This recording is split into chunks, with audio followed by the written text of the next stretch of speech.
world over, in different continents, in different countries, in different time zones, at different places. We hope you're taking care of your health, your wellness. Wherever you are, you're taking care of your family, your friends, your neighbors, your community, and So green morning, everybody green afternoon, and green whosoever evening. is next to you in your own country. Please take care of all of them the best possible way. We would like the entire world to be a safe zone and everybody got to be taken care of. So, ladies and gentlemen, this evening we have got a very, very special guest, Mr. Jagdeep Kairon. He is the managing director.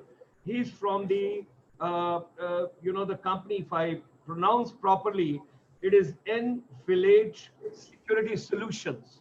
And we can also call it NSS Private Limited. Add it suits you so that you all can be comfortable with the name. So, ladies and gentlemen, this evening, this entrepreneur, this startup, he's going to give us a big leap to change, particularly during this COVID-19, during this pandemic, what we all can do, what could be the new opportunities. And then I made a special request to him to give some kind of a tip of iceberg on the cyber security as well, so that we all understand. मेरे लिए थोड़ा मुश्किल है आज की शाम, हालांकि आज भारत में हिंदी दिवस है, हिंदी दिवस की बहुत शुभकामनाएं और आप सबको हमारी तरफ से सादर प्रणाम। और आज हिंदी दिवस की शुभकामनाओं के साथ देश की आशा, हिंदी भाषा, इस दिवस को मनाते हुए और सबको अपनी शुभकामनाएं देते हुए भारत में हम आगे बढ़ते हैं, क्योंकि हमारे साथ पूरे विश्व से, पूरे ब्रह्मांड से, अलग अलग देशों से और विश्व के बहुत सारी प्राणी जुड़े हुए हैं। हमारे नॉन रेजिडेंट इंडियन भाई बहन तो हैं ही हैं, लेकिन उनके साथ साथ बहुत सारे नेटिव लोग भी हैं जो उस देश के, उस प्रांत के और उस जगह के निवासी हैं। इसलिए मैं आप सब से निवेदन करूंगा कि आप मुझे अनुमति दें कि मैं थोड़ा इंग्लिश भाषा का इस्तेमाल कर सकूं और उन सबको आज रूबरू करा पाऊं कि आज का कार्यक्रम क्या है और हम ये क्या कर रहे हैं, प्रोग्राम क्यों है और इस प्रोग्राम का कॉन्टेक्स्ट क्या है। Now, ladies and gentlemen, world over, the non-resident Indians, at present it's about 30 million plus what we have got. And since 1994, initially in India, we started with Punjabi Parvasi Divas. And in 2003, then the Honorable Prime Minister of India, late Shri Atal Bihari Vajpayee ji, he had the vision and the Bharatiya Parvasi Divas started, and the new journey and the new norms and the confluence and everybody from the world over coming together. During this pandemic, we are focusing on, because like doctors, nurses, paramedical people, they are doing they are warriors, they are doing their best. At the same time, when 1.86 billion children are away from schools, colleges, universities, institutions, our teachers, our principals, our educators, our technocrats, they are also doing a wonderful job. And our efforts during this particular coronavirus is how to keep the education relevant so that we can reach out everybody. So, ladies and gentlemen, during this lockdown, thought processes are affected, business is affected, physical and mental health is affected, and the main part of the universe, as I told you, education. But from Indian soil, India, when you talk about world's oldest civilization and heritage, it's a Vasudev Kutumbakam. That means one world, one love, one family, all the people together world over. The new education policy also has come in India. Our heartiest and deepest congratulations to Honorable Prime Minister of India, Shri Narendra Modi ji, along with him the Education Minister of India, Dr. Ramesh Pokhriyal Nishank ji, and the entire government machinery, those are directly, indirectly associated. This will be a game changer the moment this education policy gets implemented, because it's going to bring vocational internship, it's going to bring coding, it's going to bring more skills, competencies, and what is needed world over, that is which is on the way. Every evening we get 5 girls under the women empowerment and they talk to us, because all the research which is coming from world over, the next tragedy and the next misunderstanding and the next problem world over is going to be on water crisis, water shortage, drinkable, consumable, whatever we can use in day-to-day life. Slow the flow, save H2O. Save water before it's too late. पानी की बचत, आज की जरूरत, that's what we all have to understand. Under the women empowerment, because we have taken this journey, because when you educate a male member, you educate individual. But when you educate the girl child, you educate 7, 8, 9, 10 subsequent generation. It's very important for all of us. So Monday to Sunday, all of us, we are together in this journey, 7 to 8 p.m. when we come over there and we talk about education relevance. Now, ladies and gentlemen, over here, ICSI, International Chamber for Service Industry, our beaming starts in the morning at 9 o'clock till this webinar gets over. That's almost by the time we finish. So it's about 12 hours what we take into consideration. Today's millennials, today's youth, they are very creative, they are very dynamic, they are very vibrant. We have to strategically channelize their energy in the right direction. It's very important. 15th of July, that's being celebrated as the skill day. So what does youth want? We are focusing on that. Yes stands for youth empowerment strategies. Monday to Thursday is over, come on Friday.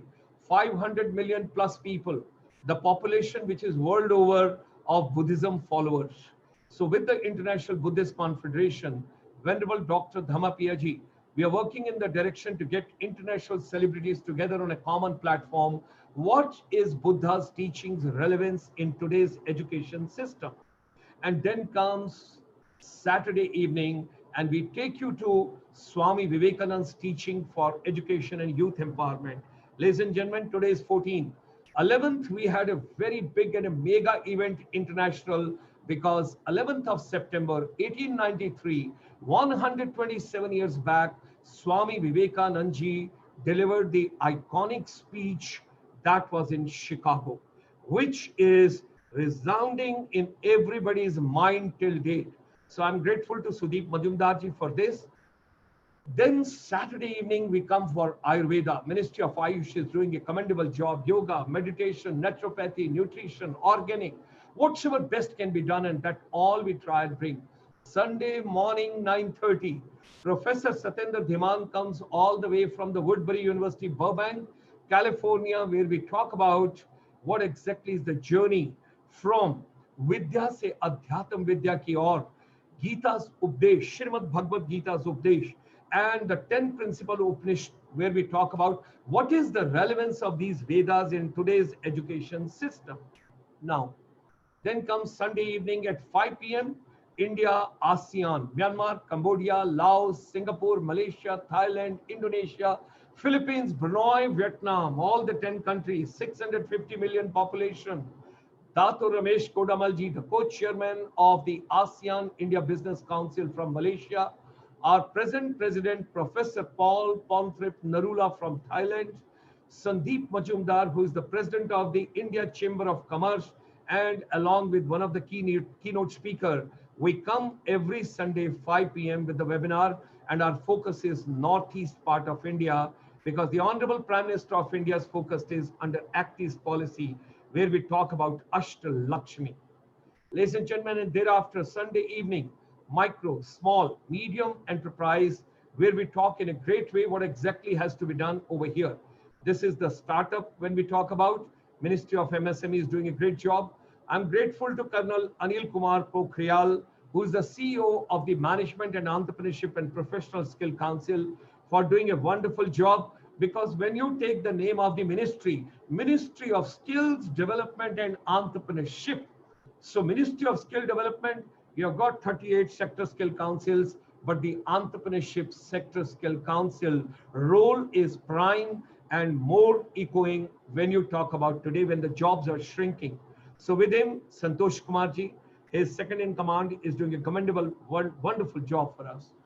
ICSI Global Research Team from 149 countries, and the new term and the new norm for the world and the new normal in the world. When you talk about, ladies and gentlemen, you got to understand the golden triangle is no more Delhi, Agra, Jaipur.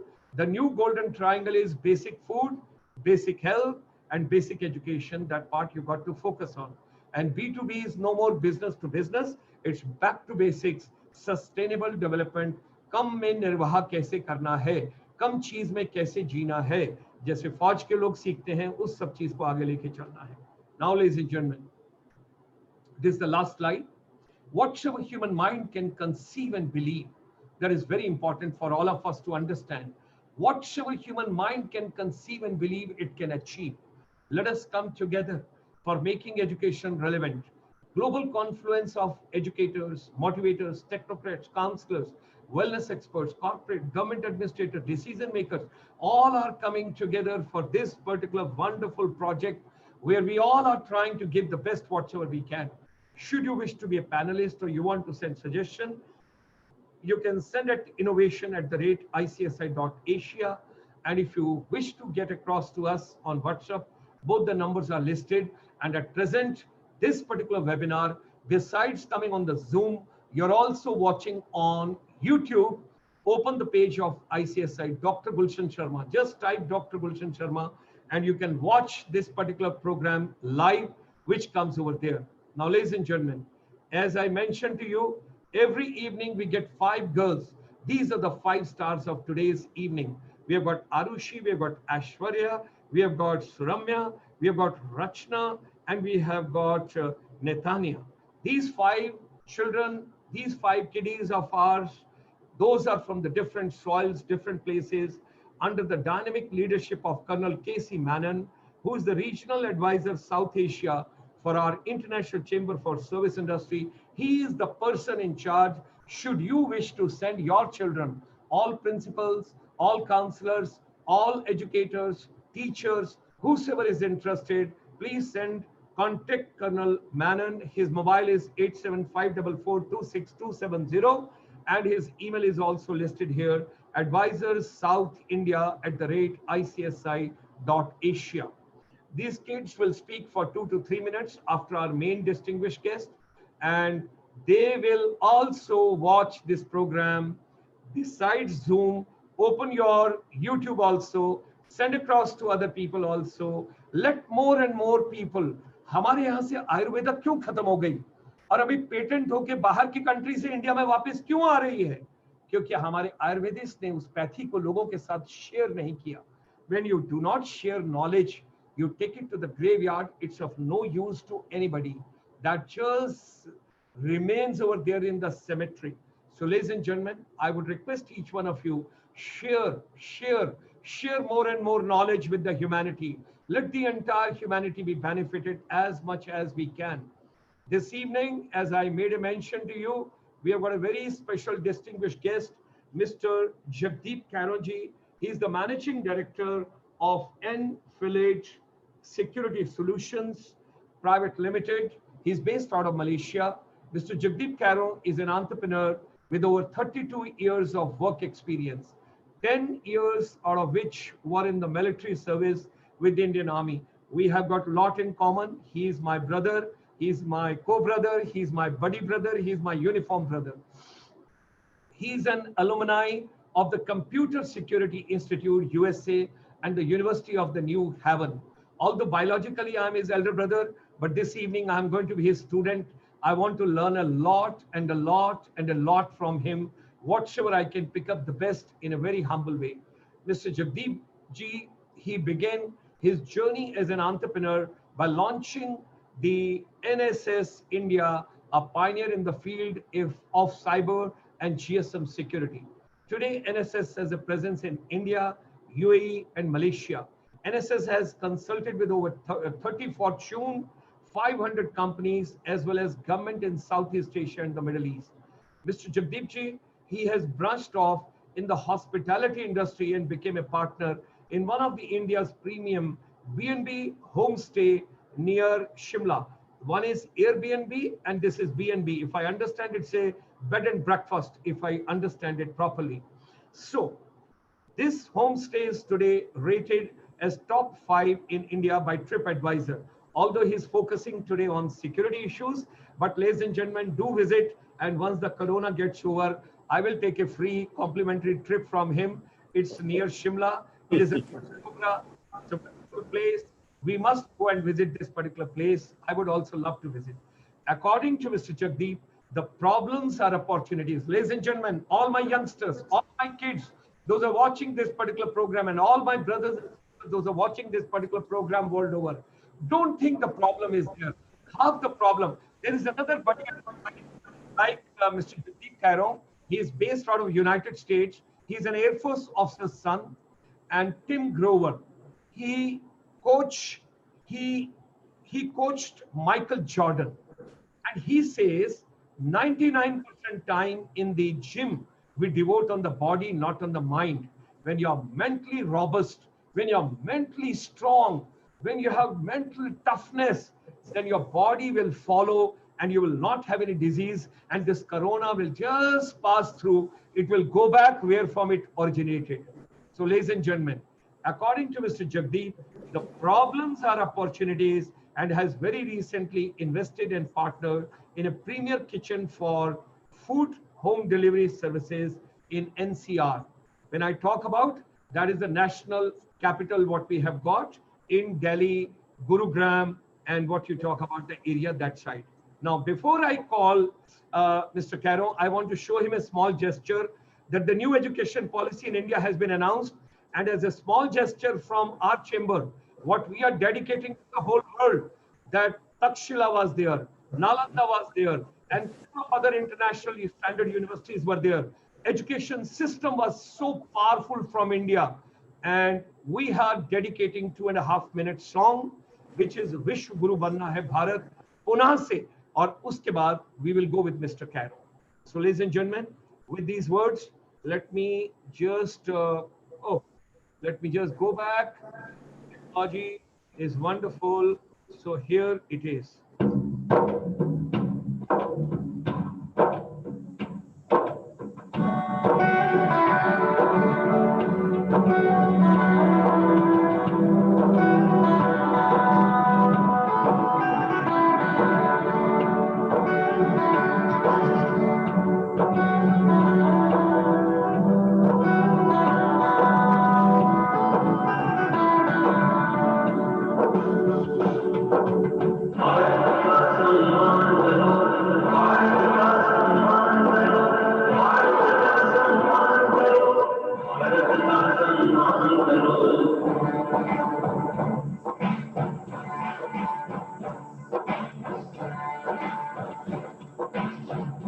विश्व गुरु बनना है भारत, भारत का सम्मान करो। विश्व गुरु बनना है भारत, भारत का सम्मान करो। शिक्षा के पथ पे आगे बढ़कर, शिक्षा के पथ पे आगे बढ़कर सबका ही कल्याण करो।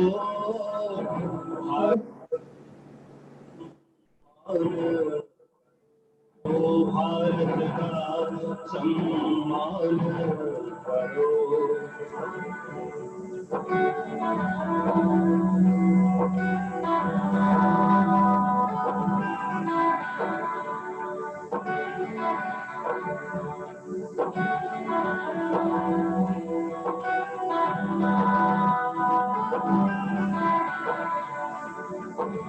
आर्यभट्ट से उज्जवल शिक्षक पूर्ण जगत में छा जाओ।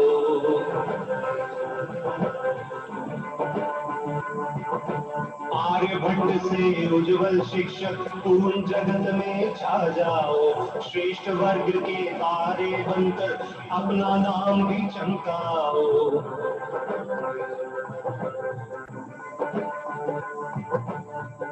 विश्व गुरु बनना है भारत, भारत का सम्मान करो। विश्व गुरु बनना है भारत, भारत का सम्मान करो। शिक्षा के पथ पे आगे बढ़कर, शिक्षा के पथ पे आगे बढ़कर सबका ही कल्याण करो।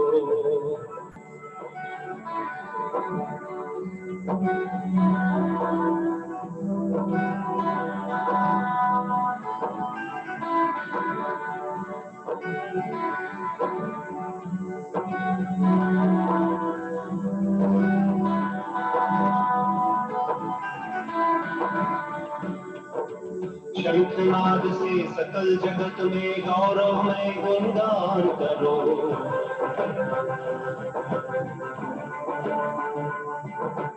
गगन कल्पनाएं कीजिए कलाम और भगत सिंह बन जाओ। साहस भर के झांसी जैसा जीवन का बलिदान करो।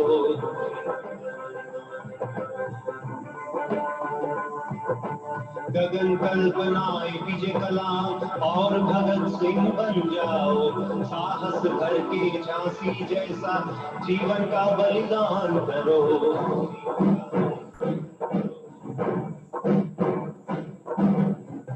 विश्व गुरु बनना है भारत, भारत का सम्मान करो।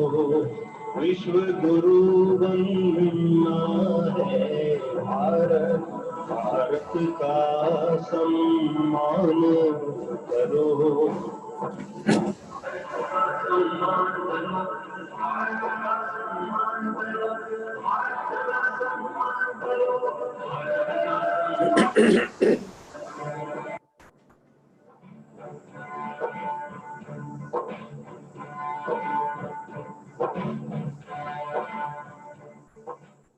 So, ladies and gentlemen, that was the song which we just dedicated to the whole world from our chamber. With these words, I extend a very hearty welcome to Mr. Jagdeep Kairon ji.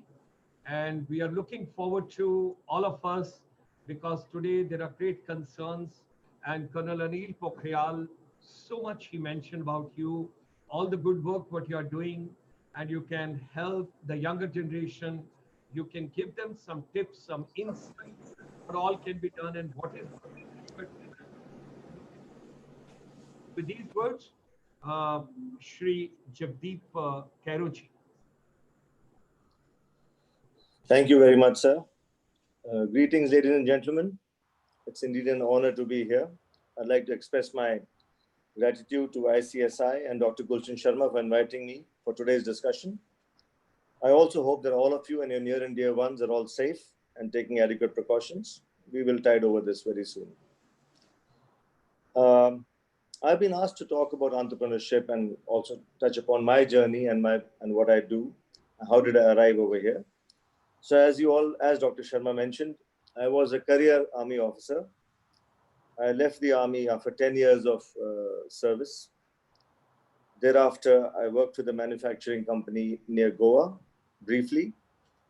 And thereafter worked with a consulting organization in Hong Kong. But it did not stimulate, I didn't get the stimulus I was looking for mentally all along. If I wanted to do things differently, I was told to keep quiet and keep doing them as they are. So there was a small itch of an entrepreneur. You always have to have that itch, otherwise you can't be an entrepreneur, right? So I had to leave. I left whatever I was doing. I just resigned. I packed my bags and I went out of the country, went to the United States to learn about my product. I wanted to break the mold. It's traditionally an army man is only going to do physical security. And I, being an infantryman, a non-technical person, had no idea about what cybersecurity was, but I had that itch. I said, I need to know this. I need to learn this. So I went and spent some time at the University of New Haven and the Computer Security Institute at San Francisco. And that's where this, this flame was ignited in me to come back and do something in cyber and GSM security in the country. So we started the company then, and it's been 20 years now since we started NSS. Along the way, as opportunities came, so did pitfalls, and we carried on. We were awarded 2 patents as we went on, global patents in GSM security, in secure messaging, etc., on encryption platforms.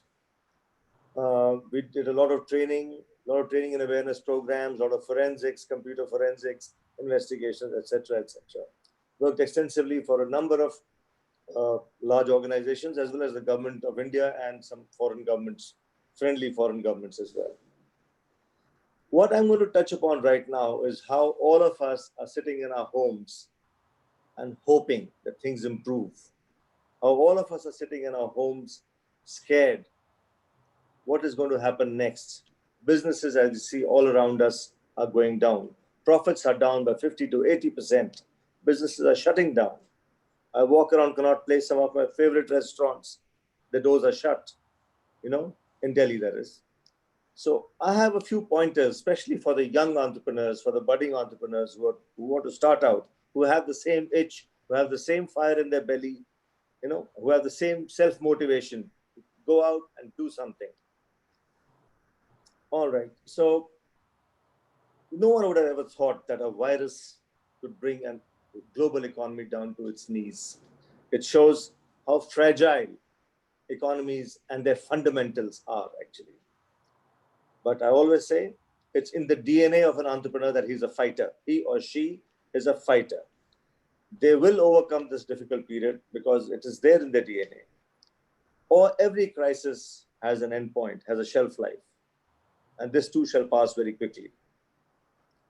Of course, if you're in the online shopping or food delivery or video conferencing business, then you have nothing to complain about.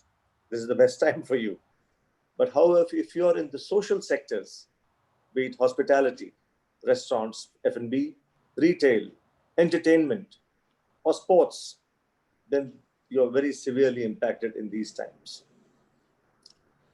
However, hospitality is now slowly getting back on its feet with more digitalization and actually implementing disruption, new models to increase the touch points with their customers.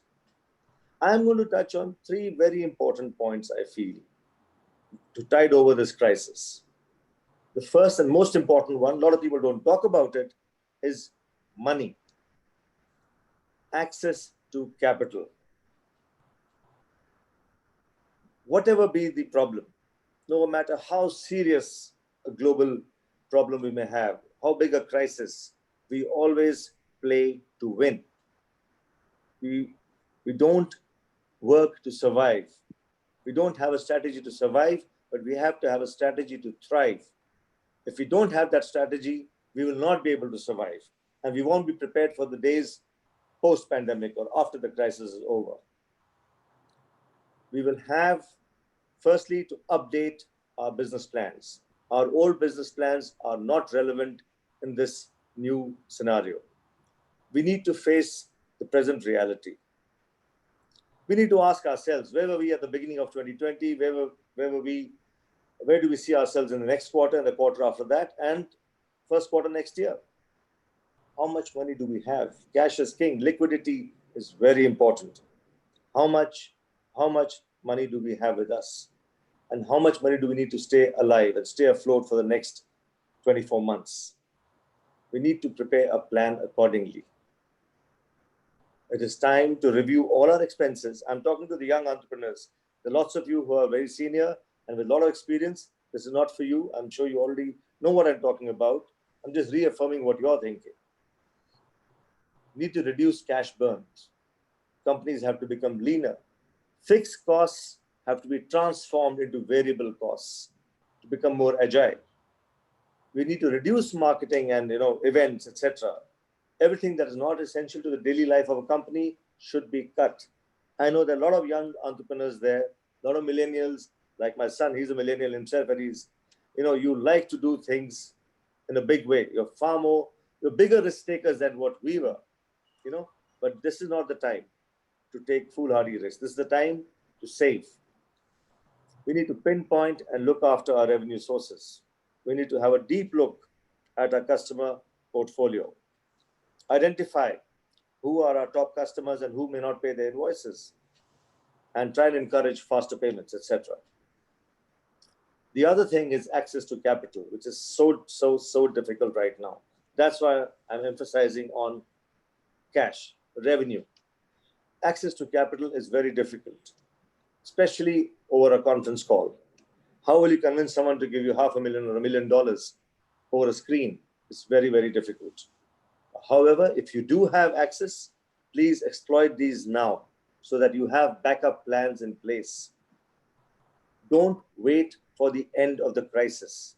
We need to take immediate actions. We cannot think that this is a virus, it's a global problem, it's not our problem, it's beyond our control. No. Have to position your company for growth. A downturn is the best opportunity to improve all fundamentals, everything.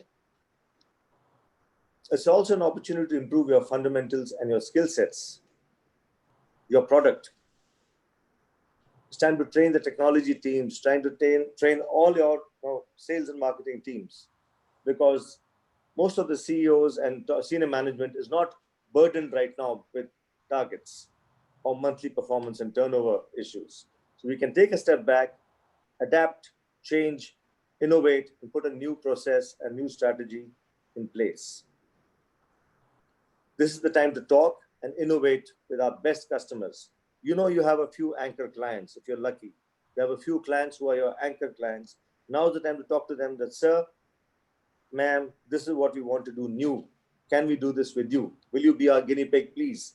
You already trust us. Let us do this with you. So innovate and try out new ideas now, because the success, the rewards, you will see after this crisis. Right? Just like, some of the biggest companies in the world have evolved through crisis, have evolved from crises.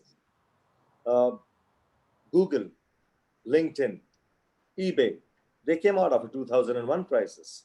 And more recently, we had Uber or Airbnb, WhatsApp. These have come after the 2008 financial crisis. So every crisis is an opportunity for entrepreneurs, as long as we do not lose sight of the few things that matter: money, your own processes, your own product, and the most important thing in this pandemic is people. Communication is key, especially in a work from home environment. We can't sit around a lunch table and take decisions, or we can't sit around coffee in the meeting room and take instant decisions right now. It's very difficult. We're all talking to each other the way we are talking right now. So as much as possible, all entrepreneurs must keep the employee morale up. And that will only happen by constantly communicating and talking to employees every day. All of your colleagues should be talking to you every day. Even less important functions. There is nothing like a less important function actually.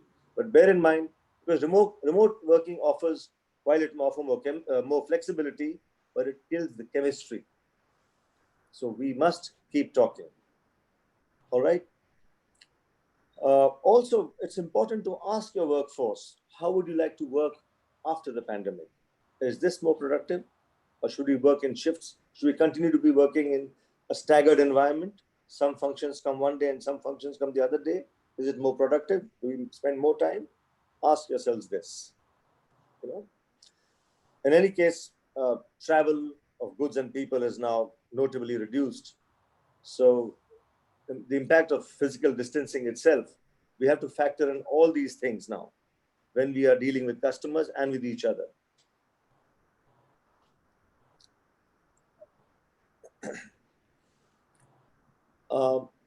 I personally feel, as long as we look at the money aspect, the technology and the product aspect, and the people aspect, we will be able to tide through this crisis. So A, preserve your funds, conserve your revenue. If you're not hitting good revenues, try and gain access to capital from other means, either through banks or through investors. Must keep them always in the loop and try and reach out, because that is what is going to fire. It's not just a good idea. The good idea needs to be backed up by funds, needs to be backed up by capital to make that idea a success, right? For example, at the beginning of the year, when the pandemic just started, I realized, along with my partners and friends, that hotels are going to take a big hit. So I thought, why not invest in a small homestay, which meets all the requirements of the pandemic, of sanitization and everything, and use that as a place for people to come and isolate themselves or work from there. And it's the best place to be, in the hills, etc. So that's the reason I went and invested in a bed and breakfast near Mashobra, in Shimla, which Dr. Sharma was talking about, because I saw that I need to generate new revenue streams. as cybersecurity people, NSS, the company which is the mother company, we can still do a lot of our work remotely. We can access networks remotely and still run vulnerability scans, do attack and penetration, do policy formulation, etc. But not everything can be done remotely. So we have to identify new revenue models. What I was talking about earlier, flexibility and innovation. So from the army to cybersecurity and now to hospitality, you have to keep evolving. You have to keep evolving. There is no full stop. There are no full stops, right? And just 3 months ago, I was seeing that my son and my mother, they were ordering every day through Swiggy and through this, through that, food, home delivery, Uber Eats or Zomato and Swiggy, etc. So I went to the source. I identified a kitchen which caters to a large part of Noida. And I said, okay, I went and met the owner and I spoke to him. And I partnered with him now in providing excellent food for people who want it. But he has to provide you with masks and sanitizers with each delivery. That's the extra, which is very important. So he packs in N95 masks and sanitizers with each delivery. So everybody knows that there's a concern. So you are also, and you also are suitably, reassured. So this is something which is to be constantly evolving. So do not sit down and say, "Ab kya kare? What do we do now? Now we are stuck. We are locked down." No, you have to innovate and keep fighting and keep going forward. In cybersecurity per se, what the biggest problem now is, because there is a very large workforce working remotely. Some key functions are now working from the office, I agree.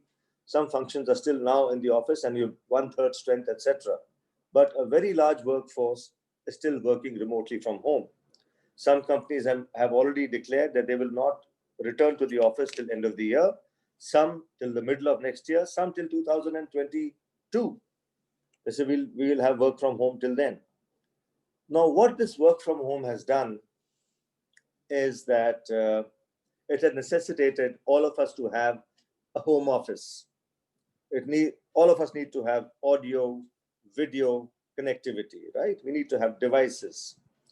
And I know most of us actually work from mobiles. We can always put the screen behind us. We may be sitting in Chanakya and having a coffee, and we can put a screen behind us and have a Zoom call. And Dr. Sharma will think that I'm in the office, but actually I'm not, right? But that doesn't matter. What has happened is it has led to an explosion of devices across the board. Most of these devices are not secure. Most of us have more than 1 or 2 or 3 email IDs on our mobile devices or on our iPads. So a hacker will use any of your IDs to get into your company network if your device is not secure.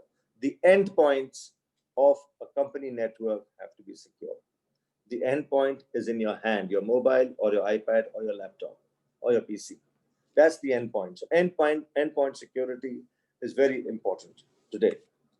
The other thing is what has happened is in our pursuit for smart homes, Alexa do this, Alexa do that.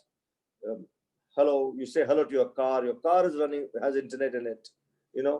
Everything in your home is run on internet. Smart homes, smart cars, but even smarter bad guys and hackers.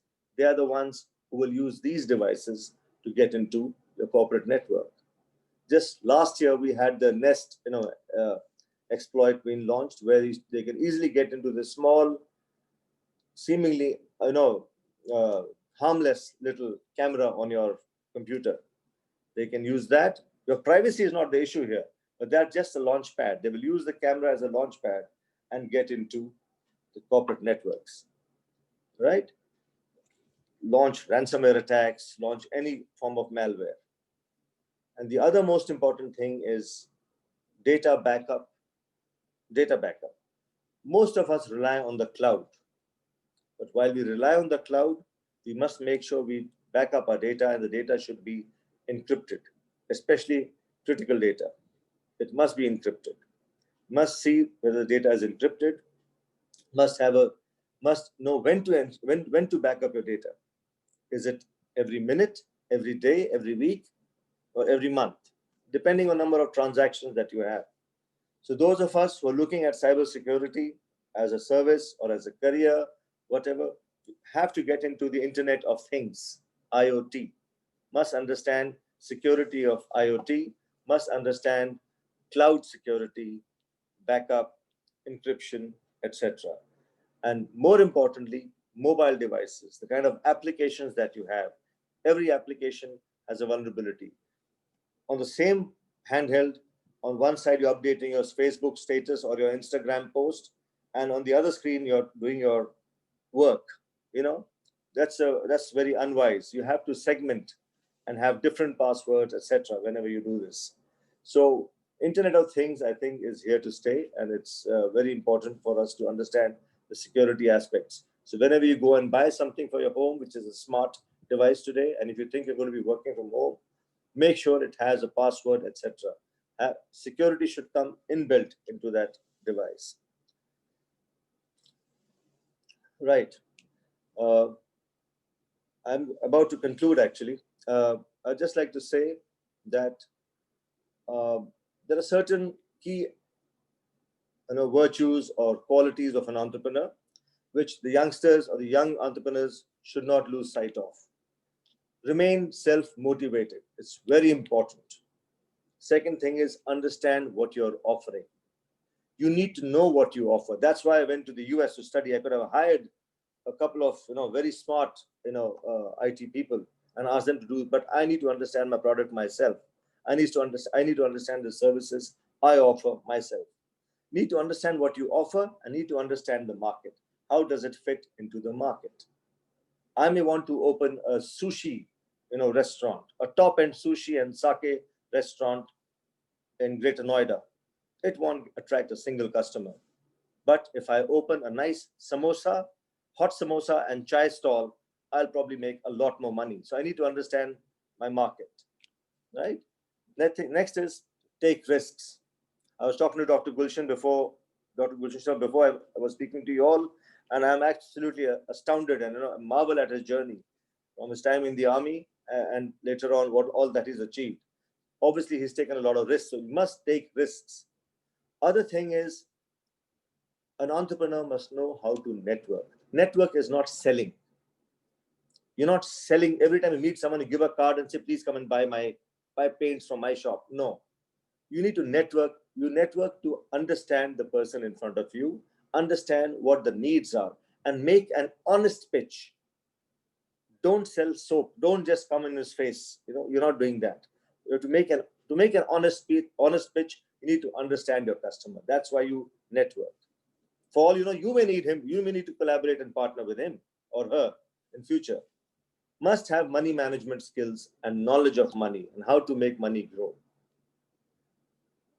Flexibility, very important. Must be able to switch lanes very quickly. Do not say, this is my baby and I'm going to go down with it. No, you have to reinvent your baby and keep living with it and making it grow. You don't die with it, right? And lastly, as everyone who's an entrepreneur, have that passion, never let it die. Live by it every day. Let people make fun of you, doesn't matter. You may go down many times, but you will prevail. Have that passion and have the resilience in you. With these words, I thank you very much, and I thank Dr. Sharma. Happy to take any questions that you may have for me. Wonderful, wonderful, wonderful. You have given such a simple way the entire confluence of so many things. I'm very keen to know if you have got some more tips for hospitality, because ITC Welcome Group, which is in Manipal. So over there in Bangalore, we have got Army Institute for Hospitality Management. Similar way, about 30,000 youth who basically pass out from various IHMs and a couple of other places and all. They are passing through at any point of time. Although I personally feel, because having spent considerable time over there, at present there's not much of difficulty or there's not much of difference between hospitality and five-star healthcare hospital. I don't find them much of difference, except doctors, nurses, and supporting staff and paramedical. Rest everything is same. You need all comforts, you need good food, you need facility, you need television, you need everything. So, what youngsters can do basically, those have done for hospitality and they have passed out just this July. They do not know what to do, how to go by, what is to be done. If you have given some beautiful tip where you saw kitchen yourself, you went over there, you saw the hygienic part and all. So that is wonderful. Is there anything else which comes to your mind for the hospitality youth, because tourism is passing through a very difficult patch. All my kids, when I look at travel agents, tour operator, tourist transporters, excursionists, ecotourism, wildlife tourism, nature tourism, they are passing through a very difficult patch. Some of them, they were in event management for taking cinematic tourism and other activities.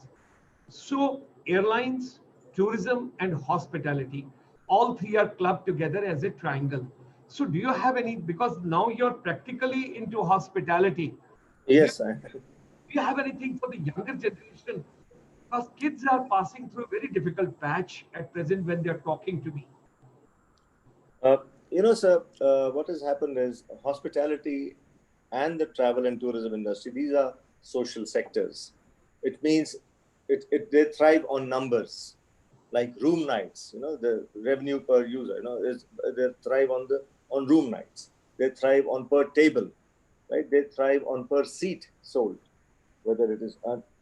So this sector will still take some time to come out of this pandemic because the distancing norms are not going away anywhere soon.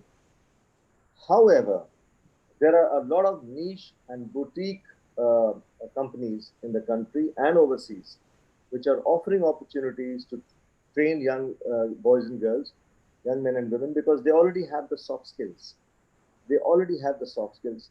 They can augment a whole number of, like you said, adventure or homestays. Homestays are here to stay now because that's becoming a very big thing across, whether it's in Himachal, whether it is in the northeast, uh, they're here to stay, or in Uttarakhand. So these boys and girls should look at this as another training period where they'll also get paid. They get some kind of a stipend if they apply to this. They can either go through the state tourism or they can go directly.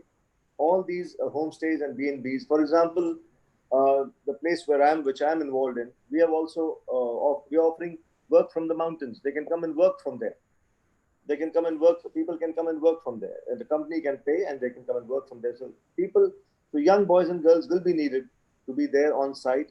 Of course, keeping in mind all the social distancing, sanitization, etc., or all the COVID-19 response measures have to be there in place, obviously. And these trainees must know about them.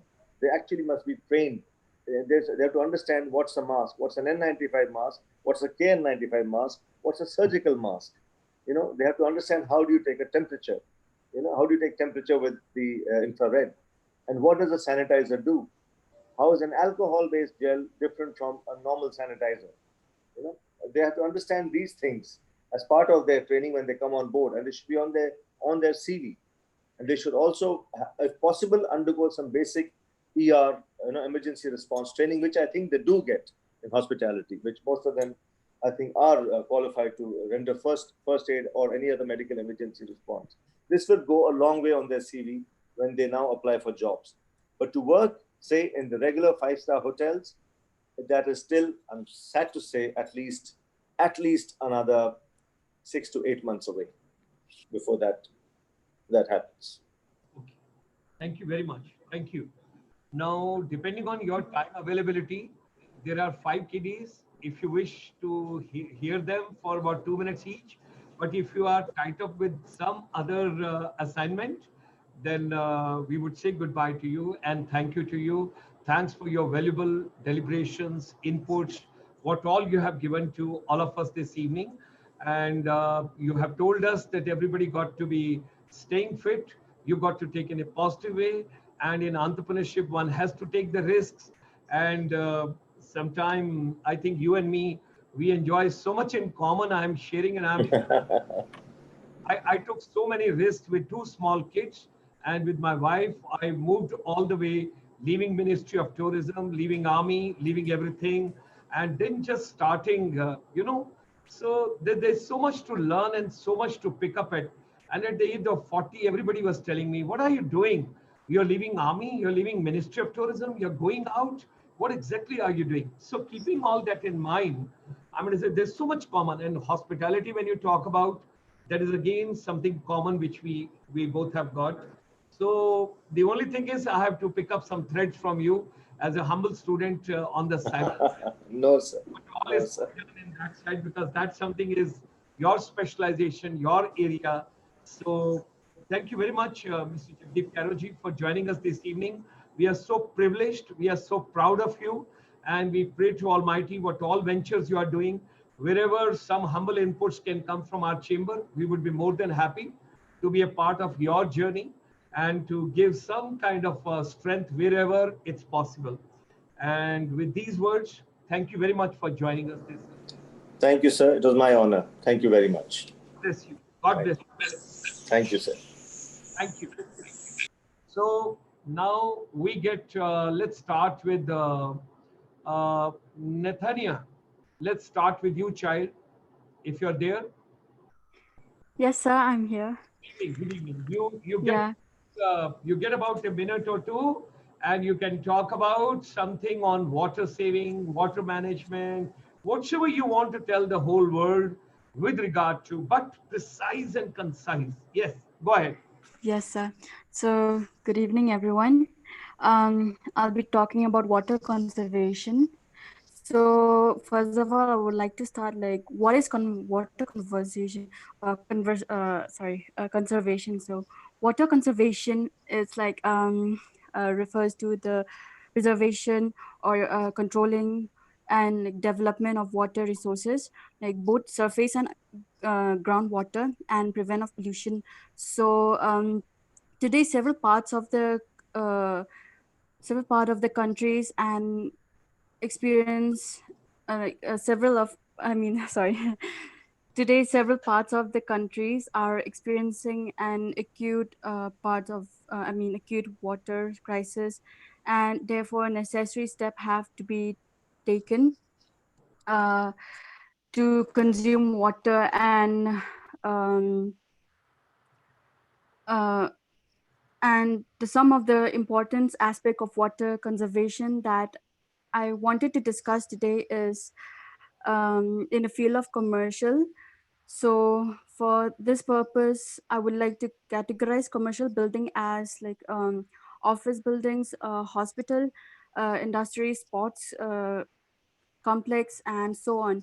So commercial buildings mostly consumes larger amount of water, maybe like more than 47 billion gallons per day. So thus it becomes more important that certain conservation techniques should apply to, and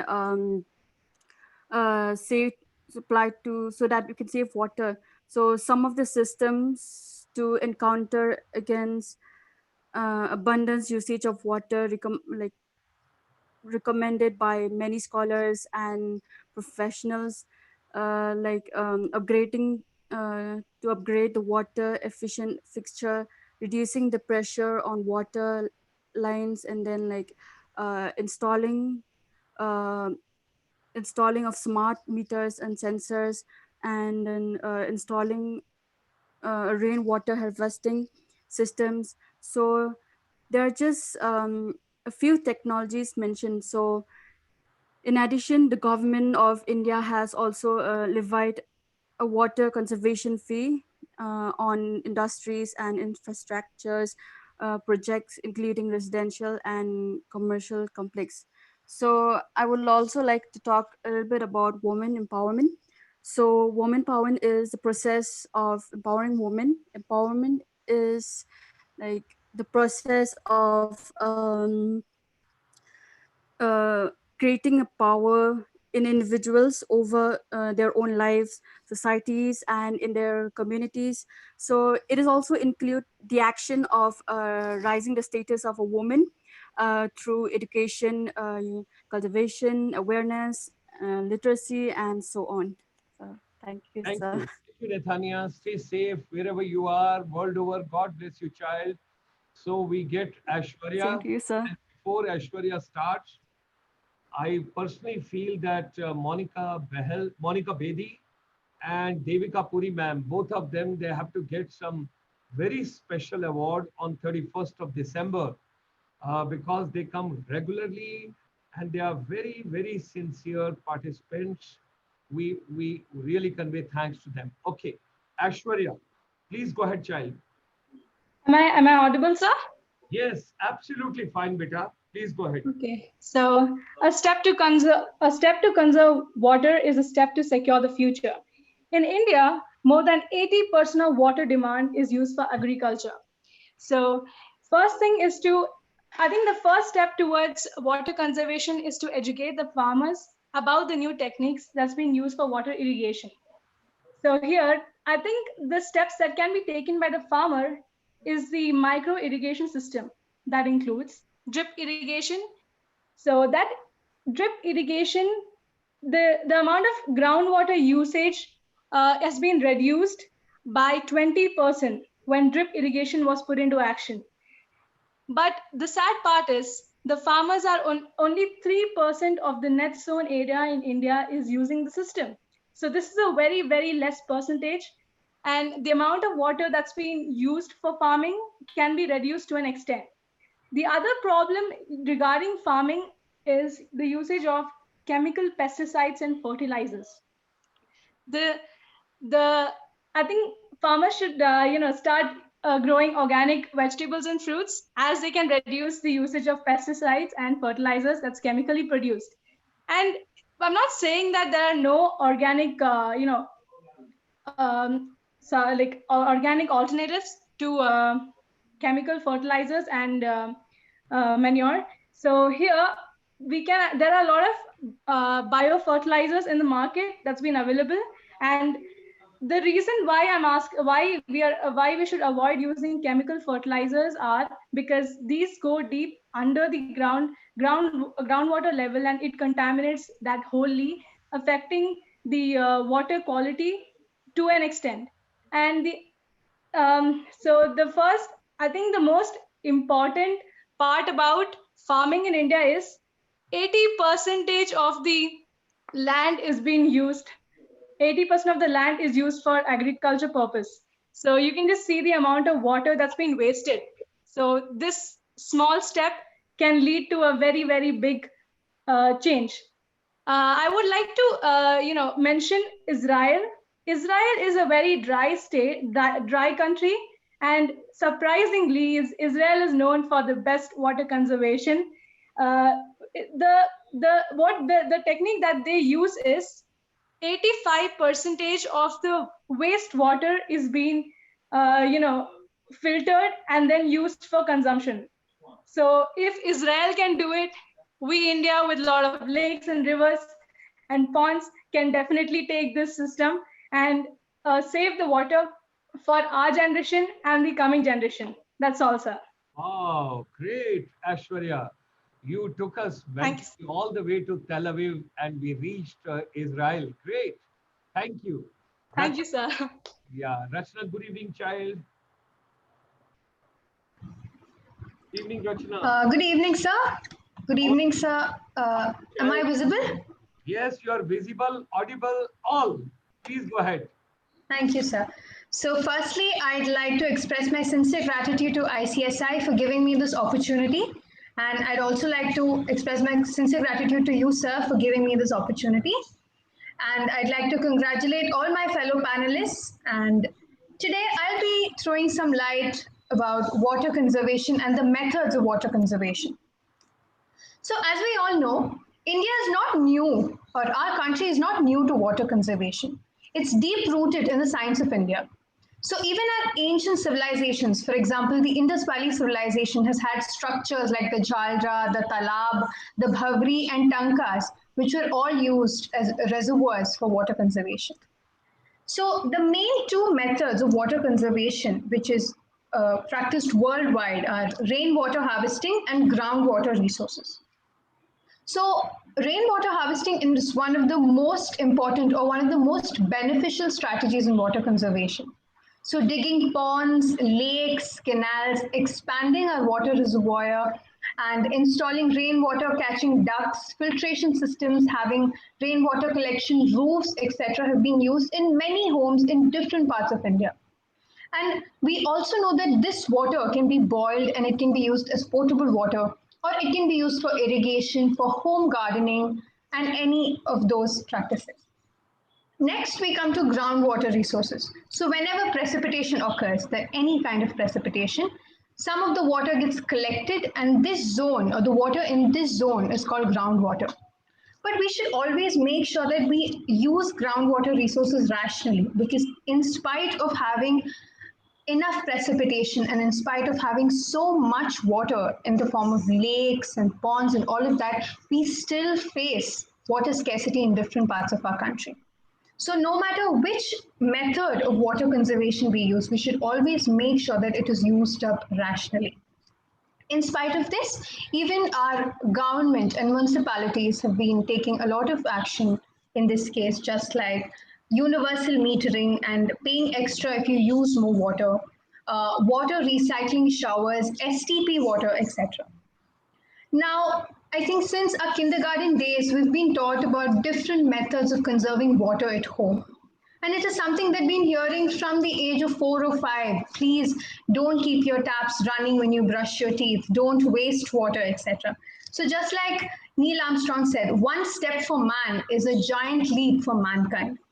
So there are different methods that we can use or adopt in our homes, just like using low flush toilets, low flush shower heads, taps, etc. Reusing wastewater, and just like my fellow panelist Aishwarya said, this wastewater can be used effectively in such a country like India. Then nowadays we even get high efficiency cloth washers, high efficiency washing machines and dishwashers that conserve water using automatic faucets, which is a sight which is often seen in the hospitality industry, and also using sprinklers and drip irrigation. That's all, sir. Thank you. Thank you, Rachna. God bless you. Suramya. Suramya, good evening to you, child. Good evening, sir. Good evening, beta. I hope you are fine. All are fine at home. Yes, I'm fine, sir. Just fighting off a viral fever. Oh, so sorry to hear that. Get over that. Get over that. Yeah, Okay, yes, sir. please Yes. go ahead. Okay, sir. So, good evening to one and all present here. And so, my fellow panelists before me have laid down a pretty wonderful foundation about what water conservation is and its different aspects and how it really is the need of the hour. However, I've seen that the best way to rally people towards a cause is to present them with facts and figures that put the reality of the situation into perspective. So today I'm going to be talking a little bit about water stress. So water stress occurs when the demand for water exceeds the available amount during a certain period, or when poor quality restricts its use. So water stress causes deterioration of freshwater resources in terms of quantity. So water stress is something that we witness every day, be it industrial waste flowing into our rivers, oil spills in the seas, and so on and so forth. But it's something that we've learned to ignore and we just go on with our lives anyways. So the fact that I've chosen for today is that we know that the world population is ever increasing. So the world population will raise to up to 9.7 billion by 2050. That's what the figures say. However, much of it will be living under water stress conditions. I mean, that's only obvious since at present, 3 out of 10 people on the earth currently do not have access to fresh or clean water. Similarly, there was a report by the United Nations Water Agency that said the same thing. So now I chose this fact because it really urges us to see the big picture. I mean, reading it, it made me really nervous because it's my future at stake here, right? So it is important to know that water conservation is something that cannot be put on the back burner anymore. It should be on top priority and it should be set with the other problems that we plan on fixing. So yes, there are many ways like rainwater harvesting, STPs, etc. that are widely used, and my fellow panel members talked about the same. But I feel like the first step in water conservation starts at home. It starts when we change our lifestyle for the better. It's much easier to blame big corporate giants and factories and industries than realizing our own mistakes. then realizing that we too are part of the bigger problem. So I feel like, and it's not like I have to tell you what these methods of conservation are, because it's just common sense. We just have to be a little more conscious about our activities. So I would just like to say that change starts with us, change starts with you, and change starts with me. So that's something that we really need to concentrate on. Lastly, us women have always been a voice of reason, and we are advocates for issues that make the society want to do better. So, how about us women take water conservation as our next goal, and we make it a point to, educate everybody around us as much as possible, and try to make this planet a better one to live in. Thank you so much, sir. God bless you, child, and get well soon. Take Thank care you, of sir. your viral. You never know, people might be having more severe problems. So Of think course, one sir. day Of when course. you would be all right. You would be all right. Yes. So we extend a very warm welcome to Arushi now. Arushi being the last speaker, you have you can now come to know what others have spoken, and then accordingly you can now modify your talk accordingly. Okay? Yes, definitely. It's quite hard to follow all the wonderful things that the ladies have said before me. And I would really like to congratulate them on the new ideas that they have told us about. And also ICSI for bringing in women empowerment, because it is a topic which is so important, considering how these days we read so much in the lockdown that there's a stark increase in a lot of cases about domestic violence against women. So it's something that is an evergreen topic. Coming back to water conservation, I feel that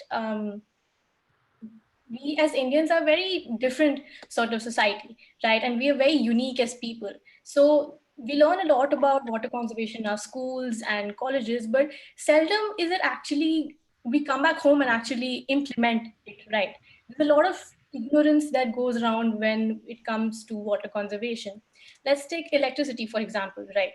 So we get charged for electricity, and Indians, we are in this constant mindset of bijli bachao, right? And the cost of water in comparison to that is, in my society at least, we pay 10 times more for electricity in comparison to water, right? And which is a lot. And in comparison to that, water, what does water cost us? There's a basic price for water, and let's say there's a minimum of electricity that we pay for the RO, but it's peanuts.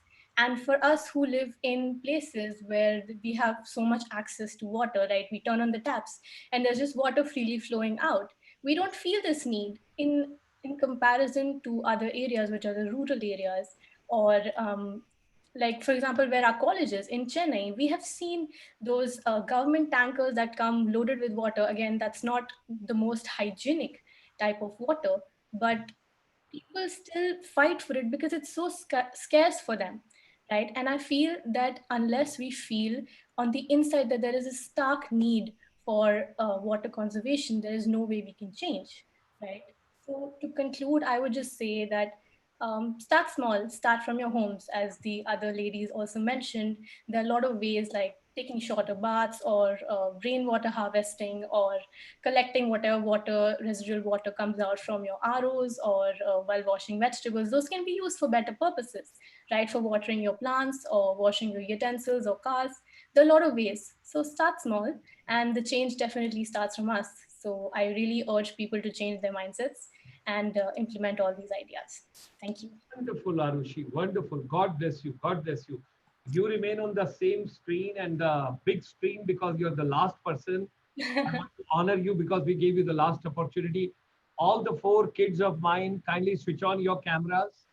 All the four kids, those are there right in the top. Yes. What I want to request all of you is that today you got the golden opportunity to come in this particular program, and you're the part of this program, and it's going live on the YouTube, and this is going to be available after editing also. What I would request you is today you got this opportunity to be a part of this program.